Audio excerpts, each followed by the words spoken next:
ইহুদিরা বলে এমন প্রশ্ন জানা আছে এগুলোর কিছুই মোহাম্মদ জানে না। ইহুদিরা এসে হাজির, মোহাম্মদ আমরা কালিমা পড়ে মুসলমান হব, আল্লাহ রাসূল তো মহা খুশি, তাই আসো, তবে শর্ত আছে। কি শর্ত? 3টা প্রশ্নের উত্তর দিতে পারলে লাইন ধরে আমরা সব কালিমা পড়ে ফেলবো। কোন 3টা প্রশ্ন বলো? তারা প্রশ্ন শুরু করলো। প্রশ্ন নাম্বার 1, মা হুয়া রূহ। মোহাম্মদ বলো তো রূহ কারে বলে? রূহ কি? রূহ কাকে বলে?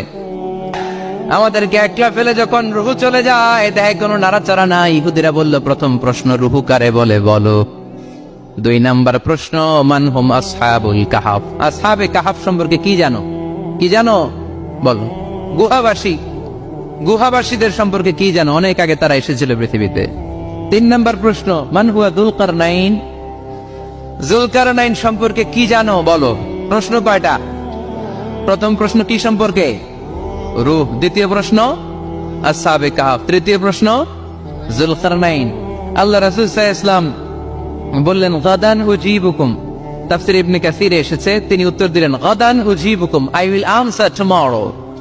আগামীকাল উত্তর দিব। কারণ জানেন না তো কি করে বলবেন, আর না জানলে উনি বানায় কিছু বলেন। কারণ কোরআন তো পরিচয় দিয়েই দিল, তিনি মন গড়া কখনো কিছু বলেন। আগামীকাল উত্তর দিব। ওরা আগামীকাল উত্তরের জন্য হাজির, কিন্তু ওহী আসে নাই, উনি বলতেও পারে না। বিশ্বনবী আবার বললেন গদান উজিবুকুম, আগামীকাল দেব। তারপরের দিন ইহুদিরা এসে হাজির, বিশ্বনবী উত্তর করতে পারেন না।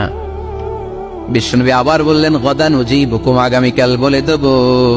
আগামীকাল ওরা এসে হাজির, তৃতীয় দিনও তিনি পারেন না।